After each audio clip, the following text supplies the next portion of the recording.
भक्तजनों, माताओं, बहनों, सादर जय श्री कृष्ण। हमारे YouTube चैनल में आप सभी का बहुत बहुत स्वागत है। मैं हूं आपके साथ आचार्य धर्मेंद्र शास्त्री।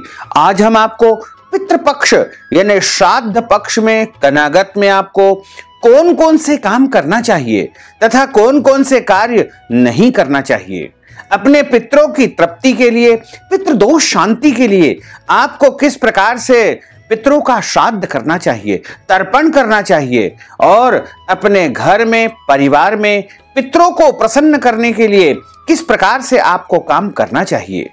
प्रत्येक वर्ष में भाद्रपद माह के शुक्ल पक्ष की जो पूर्णिमा आती है तब से पितृपक्ष आरंभ हो जाते हैं, जो कि आश्विन माह यानी कुंवार माह की कृष्ण पक्ष की अमावस्या तक पितृपक्ष रहते हैं। निरंतर 16 दिन तक पितृपक्ष होते हैं। इसे पितृपक्ष भी कहा जाता है, श्राद्ध पक्ष भी कहा जाता है, कनागत भी इसे कहा जाता है। इस दौरान पितरों की तृप्ति के लिए उपाय किए जाते हैं, उनके लिए श्राद्ध किया जाता है, तर्पण किया जाता है। जैसे ही सूर्य देवता कन्या राशि में प्रवेश करते हैं वैसे ही पितृलोक के दरवाजे खुल जाते हैं और समस्त पितरों को वहां से मुक्त कर दिया जाता है और सारे पितृ हवा के रूप में पृथ्वी पर आ जाते हैं तथा अपने परिजनों के घर के आसपास वायु रूप में भ्रमण करते हैं और अपने परिजनों से, परिवार वालों से वह अपेक्षा करते हैं कि हमारे लिए धूप लगाएंगे, पिंडदान करेंगे, तर्पण करेंगे, ब्राह्मणों को भोजन करवाएंगे और पितरों को तृप्ति के लिए उपाय करेंगे। तो सारे पितृ हमारे अपने परिजनों से अपेक्षा अवश्य ही करते हैं। जब हम पितरों के निमित्त इन 16 दिनों में तर्पण करते हैं, श्राद्ध करते हैं, ब्राह्मण भोजन करवाते हैं, उनकी तृप्ति के लिए उपाय करते हैं, तो वो हमें आशीर्वाद देकर के पुनः पितृलोक को चले जाते हैं। और यदि आप उनकी तृप्ति के लिए उपाय नहीं करेंगे तो वो आपको श्राप देकर इस पृथ्वी लोक से जाएंगे और आपके घर में कई प्रकार की समस्याओं का सामना आपको करना पड़ेगा। इस बार पितृपक्ष का आरंभ 20 सितंबर 2021 पूर्णिमा से हो रहा है और 6 अक्टूबर 2021 सर्व पितृ मोक्ष अमावस्या के दिन पितृपक्ष का समापन हो जाएगा। तो पितरों का श्राद्ध पितरों की तिथि पर करना चाहिए। यदि आपके घर परिवार में किसी की मृत्यु 2 साल के पहले हुई है तो उनका श्राद्ध इसी वर्ष आपको करना चाहिए, यानी तीसरे वर्ष उनको श्राद्ध में लेना चाहिए, जिसे महालया श्राद्ध कहा जाता है। और यदि आपके पूर्वजों की मृत्यु कुछ वर्षों पहले हुई है, कई वर्षों पहले हुई है, तो भी उनकी तिथि पर आपको उनका श्राद्ध करना चाहिए। वैसे तो पूर्वजों का श्राद्ध उनकी तिथि पर ही करना चाहिए। यदि आपको तिथि याद नहीं है तो आप पूर्णिमा अथवा अमावस्या के दिन अपने पूर्वजों का या पितरों का श्राद्ध कर सकते हैं, जिससे उनको तृप्ति प्राप्त होगी और आपको भरपूर आशीर्वाद प्रदान करेंगे। इस बार पितृपक्ष की जो तिथियां हैं वो इस प्रकार रहेगी, यानी 20 सितंबर 2021 को पूर्णिमा तिथि का श्राद्ध होगा। वहीं 21 सितंबर 2021 को प्रतिपदा यानी पड़वा का श्राद्ध होगा। इसी प्रकार 22 सितंबर 2021 को द्वितीया यानी दूज का श्राद्ध होगा। वहीं 23 सितंबर 2021 को तीज यानी तृतीया तिथि का श्राद्ध होगा। वहीं 24 सितंबर 2021 को चतुर्थी तिथि का श्राद्ध होगा। वहीं 25 सितंबर को पंचमी का श्राद्ध होगा। 26 सितंबर को छठ तिथि यानी षष्ठी तिथि का श्राद्ध होगा। वहीं 27 सितंबर को किसी भी तिथि का श्राद्ध नहीं रहेगा, चूंकि इस दिन कोई भी तिथि मध्याह्न व्यापिनी नहीं है, इसलिए इस दिन आप जल दे सकते हैं, पितरों के निमित्त कार्य कर सकते हैं, लेकिन तिथि का श्राद्ध इस दिन संपन्न नहीं हो सकेगा। वहीं 28 सितंबर को सप्तमी का श्राद्ध होगा और 29 सितंबर को अष्टमी का श्राद्ध होगा। 30 सितंबर को आपको जो है नवमी का श्राद्ध करना है। वहीं 1 अक्टूबर को आपको दशमी का श्राद्ध करना है। वहीं 2 अक्टूबर को एकादशी का श्राद्ध आपको करना चाहिए। 3 अक्टूबर को द्वादशी का श्राद्ध होगा। 4 अक्टूबर को त्रयोदशी का श्राद्ध आपको करना चाहिए। वहीं 5 अक्टूबर को चतुर्दशी तिथि का श्राद्ध करना चाहिए। 6 अक्टूबर को सर्व पितृ मोक्ष अमावस्या रहेगी, यानी इस दिन जाने अनजाने सभी पितरों का आप श्राद्ध कर सकते हैं, उनके लिए तर्पण कर सकते हैं, ब्राह्मण भोजन करवा सकते हैं, पिंडदान कर सकते हैं, पितृदोष शांति के उपाय भी कर सकते हैं। यदि आपके घर में पितृदोष है, आप बहुत ज्यादा परेशान हैं, तो आपको पितृदोष शांति का उपाय पितृपक्ष में अवश्य ही करना चाहिए। और यदि आप गया जी जाकर के श्राद्ध करेंगे तो निश्चित तौर से आपके पितरों को मोक्ष प्राप्त हो जाएगा, क्योंकि गया जी में जब भी कोई मनुष्य अपने पितरों का श्राद्ध कर देता है तो निश्चित तौर से उनके पूर्वजों को मोक्ष की प्राप्ति होती है। इसी प्रकार अन्य तीर्थ क्षेत्र में जैसे उज्जैन अवंतिकापुरी में आप पितरों का श्राद्ध कर सकते हैं। इसके अलावा आप हरिद्वार में भी जाकर के अपने पूर्वजों का श्राद्ध कर सकते हैं। इलाहाबाद में त्रिवेणी पर जाकर भी अपने पितरों का आप श्राद्ध और तर्पण कर सकते हैं, तथा बद्रीनाथ में जाकर भी आप अपने पूर्वजों का श्राद्ध एवं तर्पण आदि कार्य कर सकते हैं। इन 16 दिनों में पितरों के निमित्त जो भी कर्म करेंगे सीधा सीधा आपके पूर्वजों को प्राप्त होगा और उनकी आत्मा को तृप्ति मिलेगी। और यदि किसी परिवार में अघात मृत्यु हुई है, जैसे एक्सीडेंट से मृत्यु हुई है, या फिर सांप के काटने से मृत्यु हुई है, या फिर किसी कारण से अचानक उनकी मौत हो जाती है, तो उनकी आत्मा की तृप्ति के लिए नारायण बलि श्राद्ध अवश्य करना चाहिए। और जिनका पहला श्राद्ध होगा उनके लिए महालया श्राद्ध किया जाता है। इसमें 16 पिंड उनके लिए दान दिए जाते हैं, इसके अलावा तर्पण किया जाता है और उनके निमित्त ब्राह्मणों को भोजन करवाया जाता है, गौ माता को रोटी खिलाई जाती है, कुत्ते को भोजन करवाया जाता है, इसके अलावा कौवे को भी रोटी खिलाई जाती है, तथा इस दिन गरीब और मांगने वाले को भी भोजन करवाया जाता है, तथा ब्राह्मणों को भोजन आदि करवा करके दान पुण्य किया जाता है। यानी पितरों के निमित्त जो भी कर्म आप श्राद्ध में करेंगे, तर्पण आदि करेंगे, तो निश्चित तौर से पितरों को वह प्राप्त होगा और आपके परिजन आपको भरपूर आशीर्वाद प्रदान करेंगे। इसी तरह श्राद्ध पक्ष, पितृपक्ष, कनागत जो कि पितरों का पर्व होता है, लेकिन कुछ लोगों के मन में धारणा है कि पितृपक्ष को कड़वे दिन कहा जाता है, कड़े दिन कहा जाता है और इस दौरान भगवान का पूजन नहीं करना चाहिए। यह बिल्कुल गलत धारणा है। ऐसा कहीं भी किसी शास्त्र में नहीं लिखा है। आप कनागत या श्राद्ध के दौरान भी भगवान का पूजन अवश्य करें, भगवान की आरती भी करें, उनको भोग भी लगाएं, लेकिन पितरों के निमित्त कर्म अवश्य करें। निरंतर 16 दिनों तक पितरों के निमित्त जल देना चाहिए। 16 दिन का अर्थ होता है कि पूर्णिमा से लेकर के अमावस्या तक निरंतर जल अर्पण किया जाता है। इस बार पितृपक्ष 17 दिन के रहेंगे। एक तिथि की वृद्धि हो रही है, इसलिए पितृपक्ष 16 के बजाय जो है 17 दिन के रहेंगे।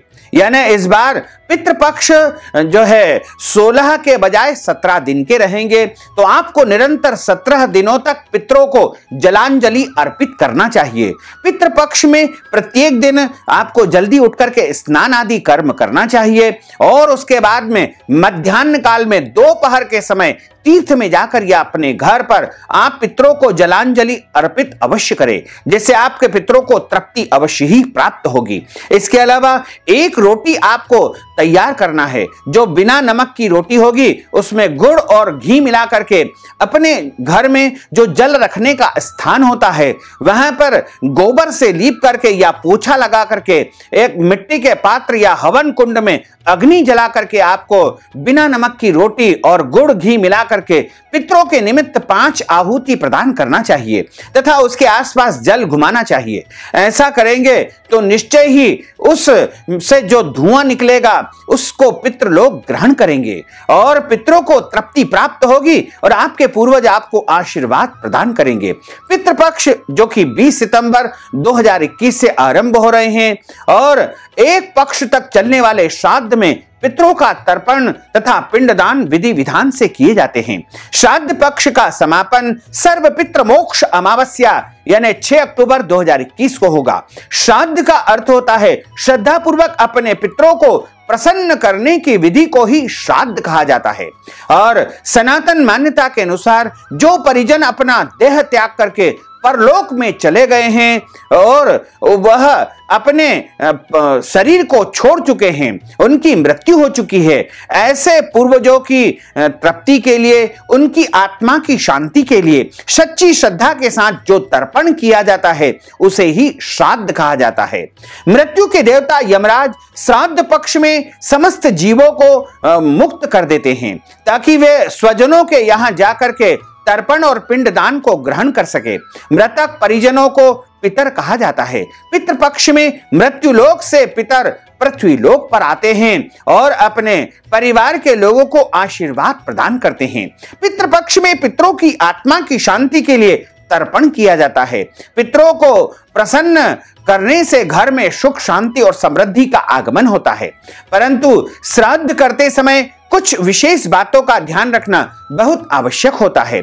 सर्वप्रथम अपने पूर्वजों की शांति के लिए आप जो भी श्राद्ध कर रहे हैं, तर्पण कर रहे हैं, उसको आपको पूरी श्रद्धा और पूरी भावना के साथ करना चाहिए। और पितरों की तृप्ति के लिए आपको गौ दान भी करना चाहिए। तिल का दान किया जाता है, स्वर्ण का दान किया जाता है, घी का दान किया जाता है, वस्त्र यानी ब्राह्मण को कपड़े भी दान किए जाते हैं, कंबल का दान भी किया जाता है। इसी प्रकार गुड़ का दान किया जाता है, चांदी का दान किया जाता है, धन का दान किया जाता है, नमक और फल का दान भी पितृ पक्ष में करना चाहिए। और यह दान ब्राह्मण के द्वारा संकल्प करवा कर ही अपने पुरोहित या विद्वान ब्राह्मण को दान करना चाहिए।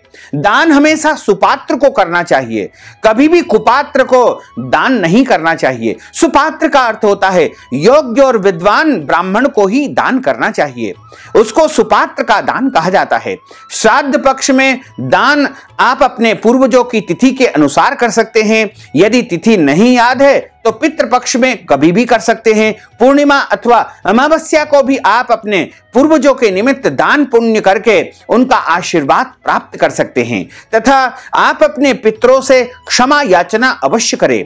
जाने अनजाने में आपके द्वारा कोई भी गलती हो गई है, कोई अपराध यदि आप कर बैठे हैं तो अपराध बोझ से ग्रसित है, ऐसी स्थिति में अपने गुरु से अपनी बात कह करके अपने पितरों से क्षमा याचना अवश्य करें। तथा उनके चित्र के ऊपर आपको तिलक अवश्य लगाना चाहिए। और अपने पूर्वजों का जो चित्र है वो हमेशा अपने घर में दक्षिण दिशा पर लगा करके उनका मुंह उत्तर दिशा की ओर होना चाहिए।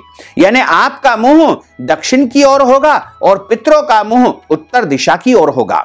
लेकिन जब आप उनका तर्पण करेंगे, श्राद्ध करेंगे, तो उनको यानी उनके चित्र को निकाल करके एक चौकी या पटे के ऊपर आप स्थापित करें और वहां पर आटे का चौक आपको बनाना चाहिए। उसके ऊपर आपको चौकी या पटा स्थापित करके सफेद कपड़ा बिछाएं तथा पितरों का चित्र वहां पर लगा करके उनका पूजन अर्चन करें, उनके लिए जलांजलि अर्पित करें और उनके लिए आप तर्पण करें, पिंड दान करें। और यदि आप ये सब नहीं कर सकते हैं तो केवल भोजन बना करके उनको भोग लगावे और जो हमने बताई है बिना नमक की रोटी का जो है धूप उनको लगाना चाहिए। इसके पश्चात ब्राह्मण को भोजन करवा देवे, गौ माता को रोटी देवे, कुत्ते को ग्रास देवे, चींटियों को ग्रास देवे, मछलियों को ग्रास देवे, भिखारी या मांगने वाले को भी ग्रास देना चाहिए।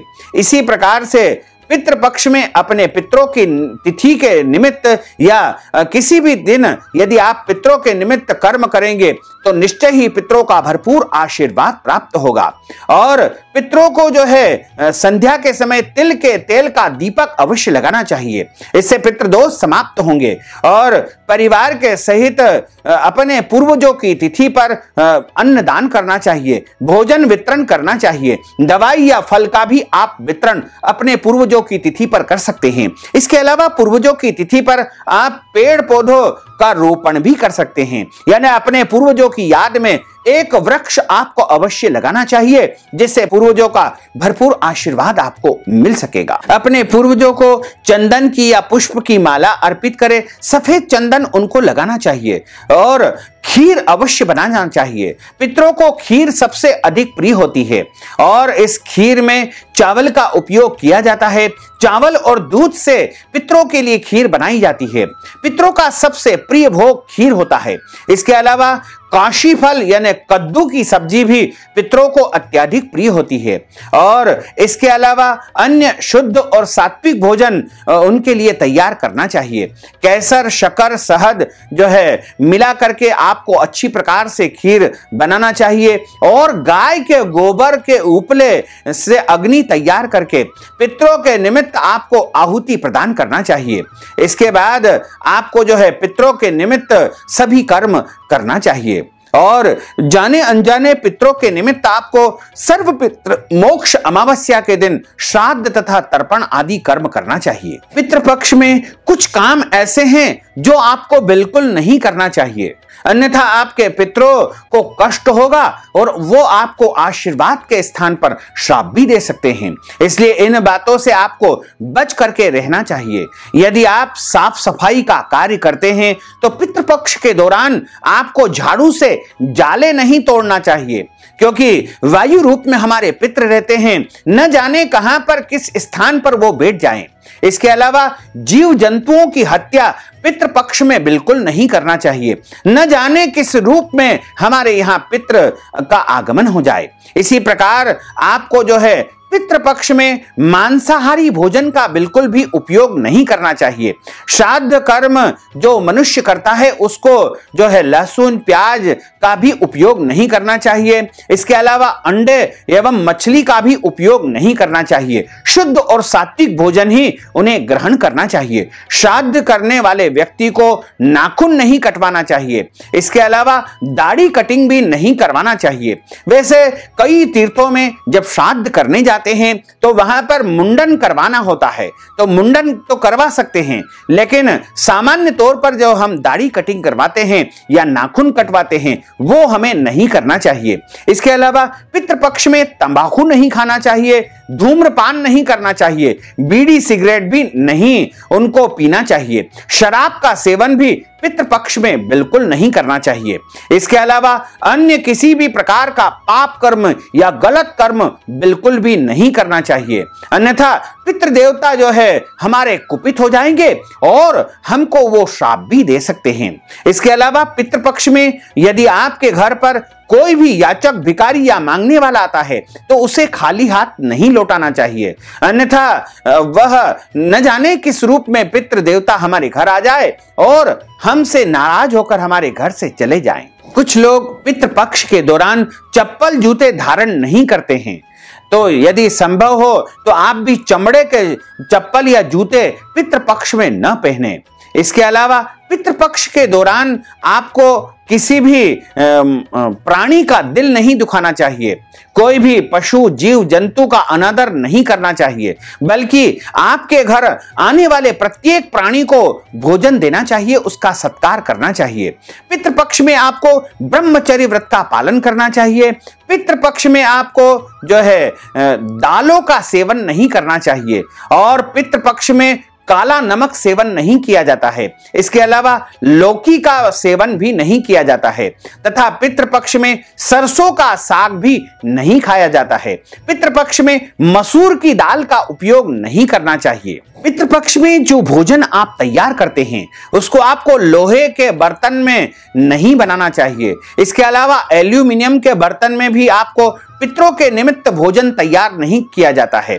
साथ ही कांच के बर्तन का भी उपयोग पितृपक्ष में पितरों के निमित्त भोजन तैयार करने में नहीं करना चाहिए। आप चाहें तो स्टील के बर्तन में भोजन बना सकते हैं, तांबे के बर्तन में भोजन तैयार कर सकते हैं, पीतल के बर्तन में भोजन तैयार कर सकते हैं, चांदी के बर्तन में भी आप भोजन तैयार कर सकते हैं और पितरों के निमित्त आप कार्य कर सकते हैं। किसी विशेष स्थान पर श्राद्ध किया जाता है, उसका विशेष फल आपको प्राप्त हो सकता है। तो आप यदि श्राद्ध करने जा रहे हैं तो आपको पवित्र स्थान पर श्राद्ध करना चाहिए और श्राद्ध कर्म में काले तिल का उपयोग करना चाहिए और इसके लिए आपको जो है दोनों प्रकार के तिलों का उपयोग कर सकते हैं। काले तिल या सफेद तिल दोनों का ही आप उपयोग कर सकते हैं, इसमें कोई दोष नहीं है। लेकिन पिंडदान या तर्पण में तिल और जौ दोनों का उपयोग किया जाता है तथा तुलसी जी के पत्ते का भी उपयोग पितृपक्ष में अवश्य करना चाहिए। जब आप अपने पितरों का श्राद्ध करते हैं तो एक बात का आपको विशेष रूप से ध्यान रखना चाहिए, क्योंकि पितृकर्म हमेशा मध्याह्न काल में ही किया जाता है और मध्याह्न के समय जो तिथि होती है उसमें ही पितृकर्म किया जाता है। यानी पितरों का जो सर्वोत्तम समय माना गया है वो मध्याह्न काल माना गया है। यानी ठीक 10:45 से मध्याह्न काल आरंभ हो जाता है, जो कि दोपहर 3 बजे तक निरंतर चलता रहता है। इस दौरान आप पितरों का कर्म कर सकते हैं, लेकिन आपको पितरों का कर्म कभी भी शाम के समय यानी सूर्यास्त के बाद नहीं करना है। देर रात में यानी अंधेरे में पितरों का कर्म नहीं करना है। सुबह सुबह जल्दी पितरों का कर्म नहीं करना है और रात की अंधेरी रात में पितरों का कर्म बिल्कुल नहीं करना चाहिए।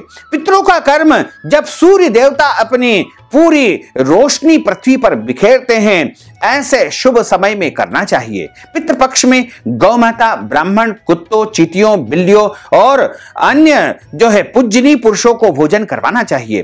कुछ अन्न और खाद्य पदार्थ जो पितृ पक्ष में जो है आपको उपयोग नहीं करना चाहिए। मसूर की दाल का उपयोग नहीं किया जाता है, राजमा का उपयोग नहीं किया जाता है, कौंदों का उपयोग नहीं किया जाता है, कपित्थ का उपयोग नहीं किया जाता है और इसमें अलसी का तेल का उपयोग नहीं किया जाता है और बासी भोजन का उपयोग भी पितृपक्ष में बिल्कुल नहीं करना चाहिए। और पितृपक्ष में आपको जो है हिरणी, ऊंटनी या भेड़ के दूध का उपयोग नहीं करना चाहिए। गाय तथा भैंस का दूध इसमें आपको उपयोग करना चाहिए। श्राद्ध में दूध और दही से भी जो है पितरों को आप तृप्त कर सकते हैं। श्राद्ध में पराये अन्न का उपयोग बिल्कुल नहीं करना चाहिए और यदि आप किराए के घर में रह रहे हैं और किराया उसका आप उपयोग करके अदा करते हैं तो आप उस घर का उपयोग कर सकते हैं। लेकिन किसी का जो है पराया घर है तो आपको निःशुल्क उसका उपयोग नहीं करना चाहिए।